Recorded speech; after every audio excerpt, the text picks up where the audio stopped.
Jay Baer, are you ready to fearlessly question today? I am ready to both question and be questioned. Before we get started, I have to address it because you came dressed for the occasion, and I have to compliment you on quite the fine apron. Just to get into character, make it a little more confusing for people, I guess. I like to wear this when I'm home off the road. I like to be nattily attired in case I need to make, I don't know, like a souffle or something right here on my desk. I'm able to do that. I'm also on my treadmill desk with a podcasting setup while wearing an apron. Is that a first time for that? It is the first time all of these things have happened in combination. Yes, sir. I'm glad we could do that for you. We're breaking new ground here on the fearless. If nothing else happens, I'm glad I could do that for you. The first. You are welcome. First fearless question for you. Just kind of ease into things really quickly. How do people at the Bear household store leftover pizza? We've actually we have evolved a little bit, and it's a funny question because started off like in my day, right? It's just you just take the box and put it in the fridge, but that's kind of a college, sort of early 20s approach to pizza storage, I find. And then we sort of progressed to the aluminum foil on the leftover pizza. But now that we're rolling in the big cash, now we go with the plastic freezer bags, which don't come cheap but are much more effective at that task. You took about a minute and a half longer than I thought you would. I thought it would be like a one or the other. But I like the detail that we have. I'm glad you said Ziploc bag because I thought the reason I thought about it, I was getting a leftover piece of pizza out the other night, and I said we were all out of plastic bags, and I had to open up in tinfoil. I was like, this is terrible. We are not tinfoil pizza storage people, and I felt very, very barbaric. But anyways, moving on. Why don't we go ahead and warm people up a little bit and tell people your story, fearlessly questioning needing a recipe.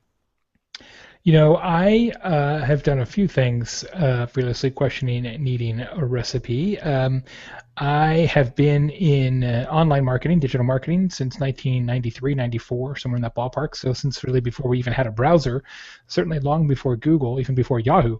And so I got involved initially in the internet business because I hated the job I had previously. I was the spokesperson for the Department of Juvenile Corrections in Arizona, so my job was to give tours of the juvenile prison, which isn't even as awesome as I just made it sound. And I was like, I will do anything other than give another tour of this prison. And my friends had started the very first internet company in Arizona, and we were having beers one night, and they said, hey, this company is getting kind of big. We don't know anything about marketing. And I said, well, that's fine, because when you say internet, I don't know what that word means. But I said, I don't care. I'll do anything other than this. And so I quit my cushy state of Arizona job to go work for an internet company without ever having been on the internet. Fast forward a few years, and I quit an even better job to start my own company with no clients and no revenue. Fast forward a few years later, and I picked up and moved my family to Bloomington, Indiana, where I am right now. Go Hoosiers, without ever having been here or met anybody or know anybody, and also bought the house that I'm standing in right now, sight unseen. So I have a habit of doing crazy things without necessarily fully analyzing them. How much is that luck or just kind of preparation meeting opportunity? I don't know. I don't think there's enough data points to call it. It's probably a little bit of both. Certainly some are more preparation than others. I mean, I researched moving to Bloomington like crazy. I actually talk about it in my book, Utility, how my wife and I wrote down all the different attributes that we cared about, and we used all kinds of online databases that recommend to you places to live, and these databases kept saying, Bloomington, Bloomington. I'm like, well, if this is what the internet says, and that's how we ultimately moved here. So that was definitely preparation. Some of the other ones were more luck. All right. Well, I'll accept that. And I also have to note, and outside of the first of the apron-wearing, treadmill-walking podcast being near setups, this is also a first all Big Ten show, so we have that going for us. Nice. Let's get somebody from Rutgers and Maryland on. Yeah. Those are the first two places I think of when I think of Big Ten. But no, seriously, first actual fearless question off the top of the show here. regarding recipes. So the question I have for you: are we kind of not all giving or following recipes to some degree? Isn't it just a matter of the format? Oh, I think so. Whether that recipe is overt and explicit and written down, or just sort of a sequencing and a cadence in your head, is really where I see the difference. I mean, I think everybody has a recipe for what they do in business and in life. It's just some people feel the need to articulate that more than others. When people talk about that, I like to use a golf analogy, right? There's two types of professional golfers. Professional golf is an extraordinarily difficult way to make a living. There's two types of professional golfers. There's sort of technicians who spend tons and tons and tons of time on the driving range, hitting balls and perfecting every shot, left to right, right to left, different trajectories. They usually have one or more coaches, and they're very, very specific about what they're trying to do. Then you have people who are just feel players. Like they can feel it in their hands, they can feel it in their arms. They're usually undercoached, underpracticed, but they have sort of an innate sense of what to do and when to do it and how to do it. And I find the same thing is true in life and in business. You have people who are very specific, very tactical, and other people who just have a feel and can do it that way. I'm actually sort of a combination, but more so the latter. Definitely more so feel than tactician. I would put myself in that second category too, as well. I don't know if it's accurate self-assessment or not. Is there one that you find to have more success? No, I think the field player tends to have more opportunities because they by definition sort of have their head on the horizon a little bit more, but I think also more failures and are usually less sort of synergistic about the things they're involved in. Where I find the people who are much more sort of, let me write down my goals and let me make sure that, what have I accomplished this week, this month, this quarter. Those people may not be quite as open to ideas from out in the ether, but they typically have fewer failures because they're so linear in their trajectory and their thinking. If you had to hire somebody, if you had to bring somebody to go to war with, if you will, which one would it be? I think you want ultimately both in an organization, but what I try and do is surround myself with people who are good at what I'm not good at. So if you look at the people in my company, there's 10 of us at Convince and Convert.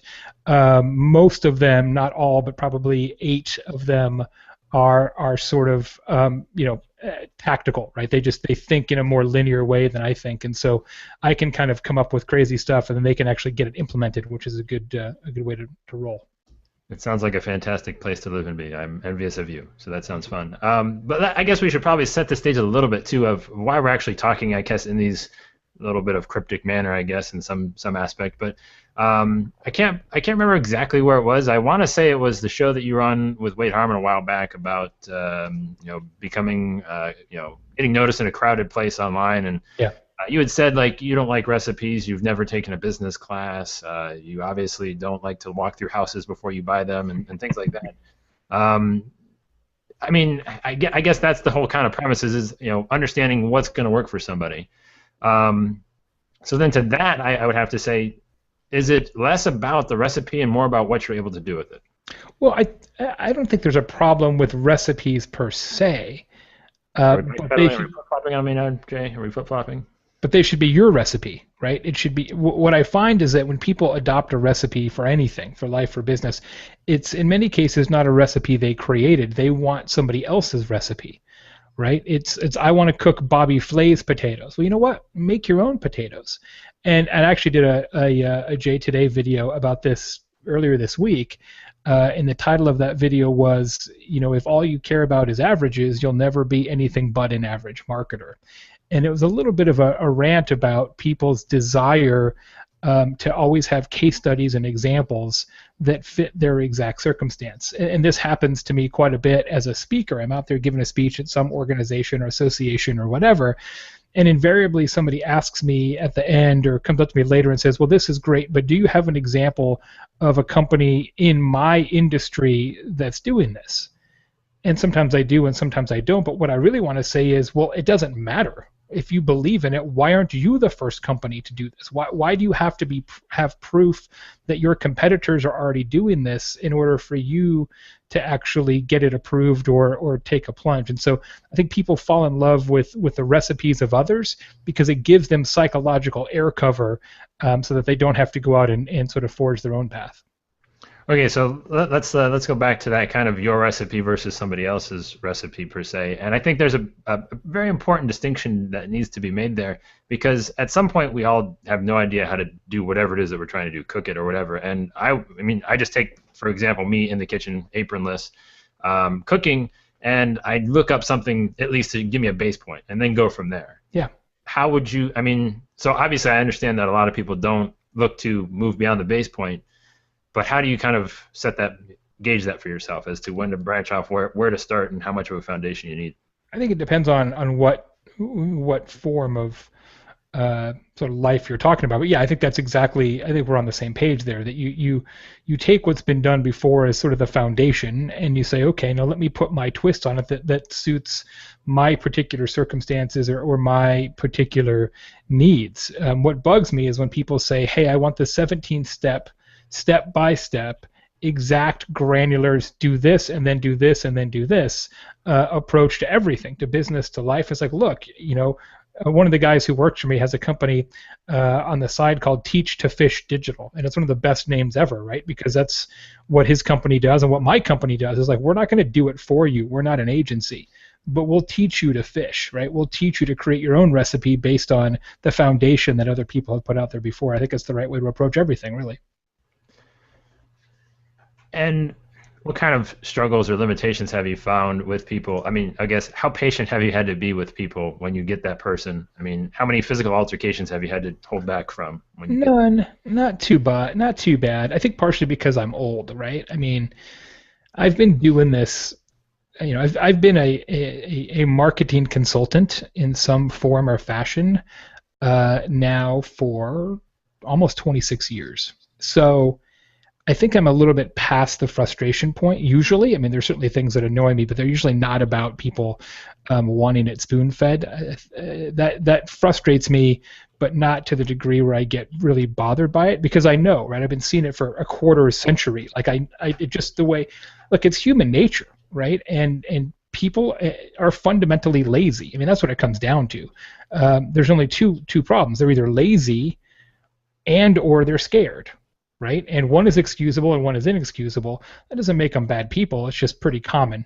So I don't usually get upset about it necessarily, just because I've seen it so many times. But I think I've gotten to the point where I can persuasively show people that ultimately, if they kind of put some of themselves into it and create their own recipe, they'll be much better off.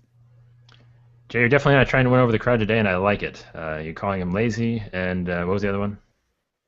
Afraid. Afraid, yes. Those seem to be two very common themes coming up throughout most of the shows. Is being afraid, being lazy, being unmotivated. Chris Brogan did the awesome Venn diagram of awesome versus comfort, of how the two circles don't touch. Yeah, but let me just say, Joey, that I'm frequently quoted on this topic on Twitter, and I want to put it back out there because I think it's important. Yes, I think there's a lot of people who want things spoon-fed, who don't put as much effort into it as they should. But I also feel like we are at a place right now where we are mythologizing hustle, right? We worship at the altar of workaholism right now, especially in technology and the startup community and social media and things like that. We sort of fall into this trap that doing more means you're better off somehow, that working harder is innately better, and that's not necessarily true. So there's a fine line between being lazy and worshiping at the altar of just being constantly busy all the time. So I want to make sure I'm not sending the wrong message there. If I didn't know any better, that was maybe just a slight jab to Mr. Gary Vee. He talks about the hustle quite a bit. Yeah, I mean, Gary and I are old friends. We go way back, and he's a very smart guy, very accomplished. I think his message and his style resonates with a lot of people, but I think Gary says things for effect sometimes that then, because of the size of his platform, are taken at face value. When you talk to Gary at length, there's actually a lot more nuance to what he believes than sometimes the things that he's quoted about. And that's speaking of recipes, and I'll ask you this question because he's not here and I can't get him on the show, but maybe someday. So talking about that nuance and things like that, he's talking about the hustle and workaholism.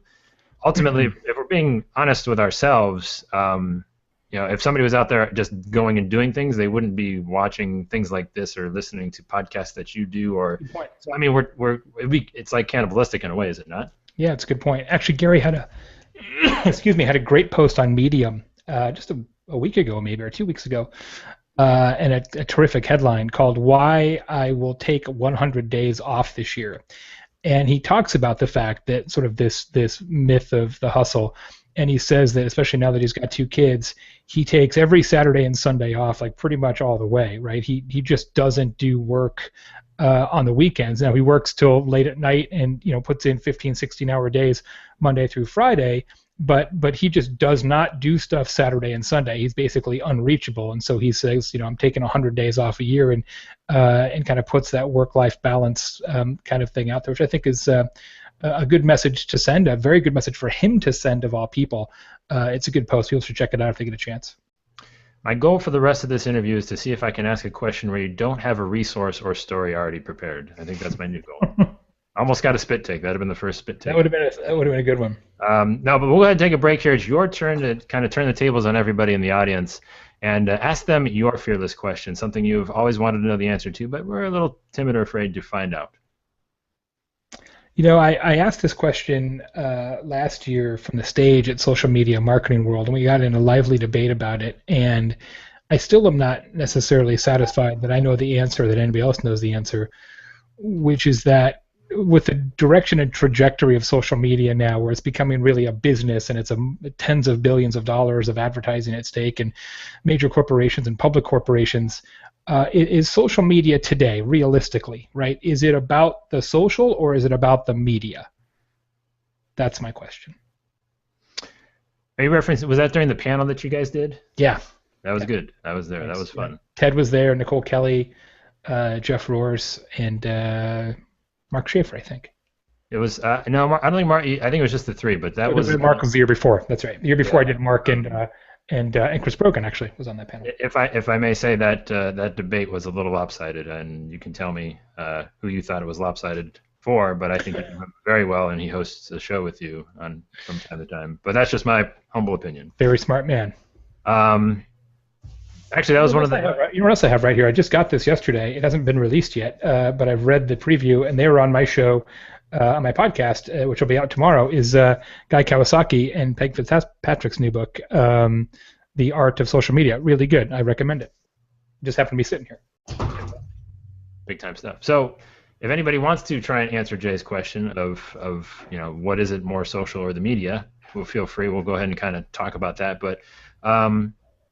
I want to move on a little bit while we wait for some answers to come in. And of course, also you can remember if you want to ask Jay a question and hop on the show, just pop in the hashtag camera ready after your question, and we will get you on here in the last 10 minutes or so. Cool. So we know that you are actually decent and ready to be seen. Or indecent. I don't care. It's not going to offend. You're not going to offend me. I'm wearing an apron. Well, we'll have the apron as the base and maybe nothing more. You don't know. Apron, I'll take the apron in the spirit of the show today. Recipe if we want to get a little risky. So the next question, I guess, is how dangerous then is it, this whole recipe thing? We touched upon it a little bit, but ultimately, I think this is kind of a byproduct of understanding the differences. How dangerous is it to kind of ignore information that has come before us in an attempt to create these new things? I think it depends on what information you're looking at, and in what sector. I mean, there are certainly things. Or facets of life where historical information is very telling and very useful. Financial markets, for example, tend to run in cycles. So to look back a few cycles and say, this could reoccur is probably information worth having. but I think sometimes when you look at things like technology or social media or things that happen really really fast, the lessons that you can learn from the past are maybe not as useful because things are changing in real time, right? They say you can't step into the same river twice, right? Everybody's familiar with that saying probably, and that applies more so to some areas of your life than others. So certainly people should take a look at what has come before. I think this is particularly of speeches a year, and other speakers are constantly citing stats and say, well, this is true, that's true. And I'm like, yeah, that was from 2010 or 2011. Like that isn't necessarily how the world is anymore. So you just have to be a little careful about source and perspective when you're trying to rely on what's come before. So let's do something maybe a little terrifying. I don't know. You tell me if this is a little too invasive, but let's get inside your head a little bit. Can you walk me through like how you kind of approach some of this stuff where you see something where you know you need to kind of add to it or create to it? How do you approach that point of establishing your baseline on something and moving forward? Yeah, now I'll give you what I think is a relevant example because it's only been in existence for 9 days. Some of you may have know I just launched marketingpodcasts.com, which is a brand new search engine for marketing podcasts. It's a big site. I put a bunch of money into it. We got a public relations campaign, the whole thing. And that's one of those where if you weren't a fuel player, you would never do it. And if you really focused on recipes, you would never do it because I'm not in the podcast search engine business, right? I'm a podcaster, but there's really no reason why I should build that site. But here's what happened. I went to find some other marketing podcasts other than my own shows and shows that are produced by friends of mine, just for my own personal education reasons. And I went to iTunes to find some new shows and discovered, as I already knew, but sort of codified in my mind, that iTunes is a hot mess in terms of finding new podcasts. And I looked at some other resources online, and they weren't any better. And I did some searches and searches and searches and realized that there is no search engine for podcasts. There is no Google for podcasts. I'm like, this is almost 2015. How is this possible? And I said, you know what? I'm just going to build that. I'm just going to do it. There's really no reason for me to do it. There's really no business rationale necessarily to do it. We might make money on it through sponsorships or something else, but I did it because it should have been done and it needed to be done, and I knew I could do it, so I did. And that's how I think about things. Does it make sense? Kind of. Yeah. Are people going to love it? Yeah. Right. I mean, and that's, sort of like the utility thesis, right? Like, create things that your customers or your audience will actually love, and then if you do that, you can figure out sort of how it all fits together later. I was going to say, let's be honest. I mean, as much as it doesn't seem like it fits, that's exactly the same time that it absolutely does. Would I be accurate in that statement? Sometimes that's true, yeah, and sometimes it's not, right? But if it's good enough and people like it enough, and you actually put the effort into it, you can find a way to make it work, right? I mean, that's why one of the great business books of all time is Blue Ocean Strategy, because they talk about, look, make things that aren't already made. Find open real estate, find open water, find blue ocean, they call it, and do things that don't already have a ton of competition. It's one of the problems I see as an investor, right? I'm an angel investor in, 14 companies now or something like that. And we're starting to see, because it's so easy to create companies now, here's the 17th, knockoff on Uber. It's like, look, man, this is not a good idea anymore. This game is over. And the same is true in all forms of business, right? Try and find something that hasn't been done, like the first search engine for podcasts. So I have to ask this question just because you brought it up. So Blue Ocean versus justifying the market actually existing, market validation. Where's that fine line? Yeah, it's tough, right? Especially in fast-moving areas like today, right? So if you said, hey, the classic example, if you asked customers, if they wanted an iPad, they would have said no because they had no idea what it was, right? Or I think what Henry Ford allegedly said back in the day, if you ask customers what they want, they would have said a faster horse. And so there's definitely a balance between, look, this doesn't exist, it's never existed, and we need to make sure that there's actually demand for it. But it's hard to gauge consumer demand for things that are truly groundbreaking. A search engine for marketing podcasts is not groundbreaking. It's taking things that already exist, search engines and podcasts, and bringing them together. But I will tell you, we actually did market research before we launched it. We actually did consumer surveys and user testing to say, hey, do you like this? Does it make sense? So in that case, it was sort of a balance of both approaches. Which is interesting, though, because you said there isn't a Google for podcasts, but yet you didn't even build a Google per se. You built a marketing Google for podcasts. You kind of niched it down. That was obviously intentional, but what benefits did you see going that route? I think one was that I knew we could marketing podcasts because I'm a marketer that has a marketing podcast, and I know people in that community. And I also feel like most people who listen to podcasts listen to a particular type of podcasts, right? So if you listen to marketing podcasts, you listen to marketing podcasts. If you listen to podcasts about cooking, you listen to podcasts about cooking, etc. And so the use case for somebody to say, hey, I'm interested in my show, Social Pros, and I'm also interested in a podcast about NFL football, while there is some overlap in that Venn diagram, it's so infrequent that to say here is all podcasts together could be a little bit tricky. So that's not to say we would never get to the place where it's podcastgoogle.com.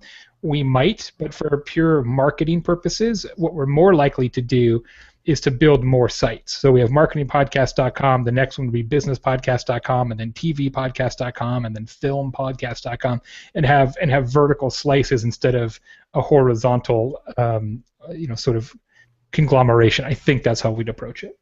I'm assuming you've already got those domains registered then? That would have made a lot of sense, but I'm waiting until the end of the show to see who's going to hold me hostage. Well, Gina Fidel had an answer to your question. She said for her, it's pretty much one and the same, and she's having a hard time, or she has a hard time separating them out between the social and the media.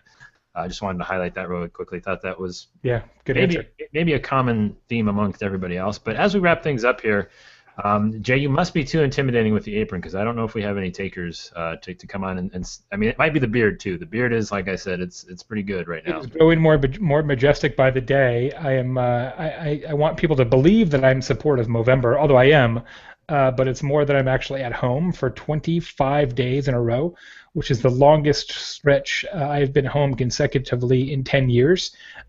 So I'm just letting it all go. Aprons.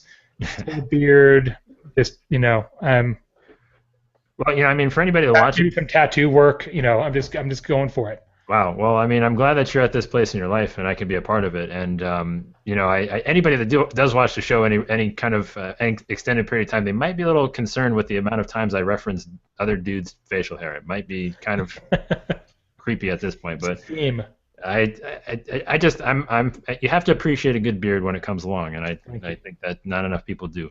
But last fearless question to you, sir, before we start to wrap this thing up. What should we all be making then? I think you should be making plans,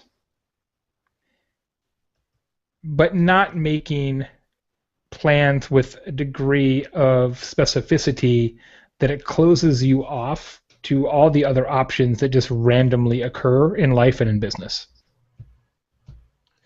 I'm going to consider that a win because I got you to hesitate for more than 5 seconds.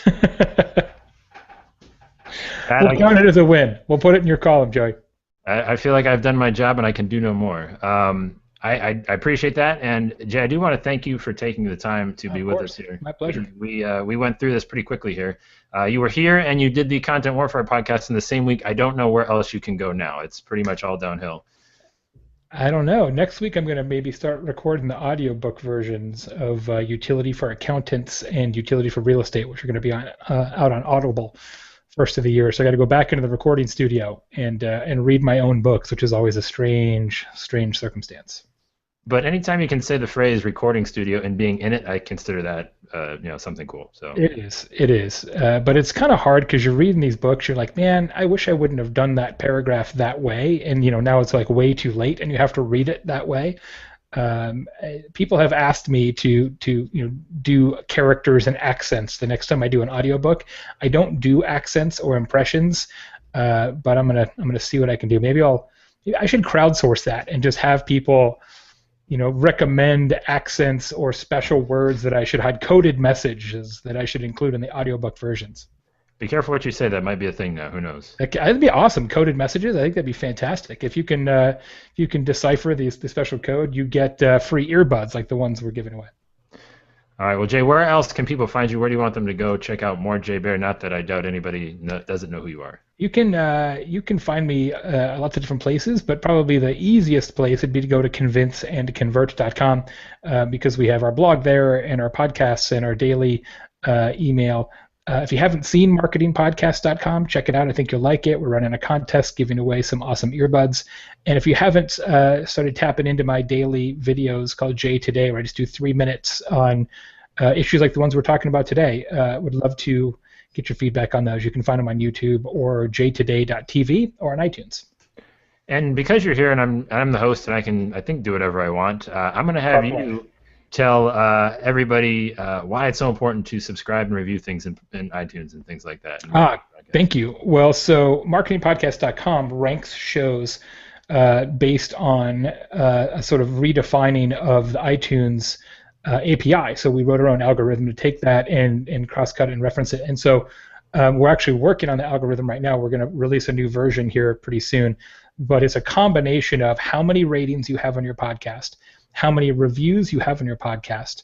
Obviously, the score for those reviews, 4 stars, 5 stars, etc. So ratings plus reviews, quality of ratings, quality of reviews, and also recency of ratings and reviews. So if you like a podcast, this or any other show out there, go to iTunes, leave a review. It will make a big difference in where that show is found within the marketingpodcast.com ecosystem.